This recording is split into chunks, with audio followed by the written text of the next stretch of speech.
दोस्तों, हम आप सभी हवाई सफ़र करते रहे हैं। हम आप सभी आसमान में उड़कर एक शहर से दूसरे शहर तक जाते हैं, खासकर टाइम बचाने और यात्रा का आनंद लेने के लिए।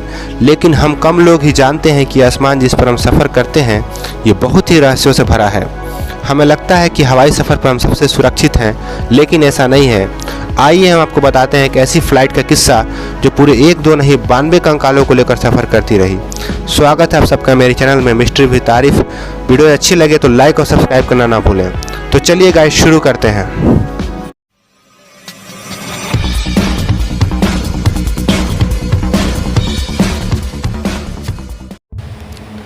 किस्सा है फ़्लाइट 513 सैंटियागो की, जिसने 4 सितंबर 1954 में जर्मनी से उड़ान भरी। इस फ्लाइट ने अटलांटिक महासागर पार किया, लेकिन इस दौरान वो कहीं खो गया।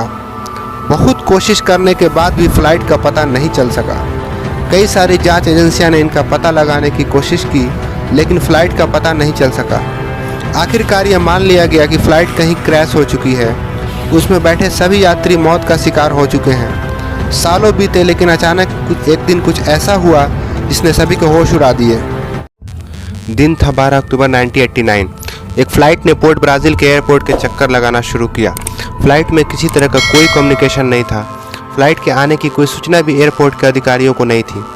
लेकिन अचानक इस तरह से आ रही फ़्लाइट को लैंड तो करा लिया गया, लेकिन लैंड कर रही फ़्लाइट से जब कोई हलचल नहीं हुई तो एयरपोर्ट अथॉरिटी ने फ़्लाइट के गेट खोले। गेट खोलते ही उनके होश उड़ गए। उस फ्लाइट में इंसान नहीं कंकाल सफ़र कर रहे थे। पूरे 35 साल बाद लैंड करी इस फ्लाइट में 1-2 नहीं पूरे 92 कंकाल थे जो उस फ्लाइट के यात्री थे, लेकिन इतने सालों में कंकाल में तब्दील हो गए थे। इन यात्रियों को सीट बेल्ट तक बंधी हुई थी। इसके पायलट कैप्टन मिगुएल की विकर्टी की बड़ी पायलट की सीट पर थी। हाथ पर कंट्रोलर था और इंजन अभी भी काम कर रहा था।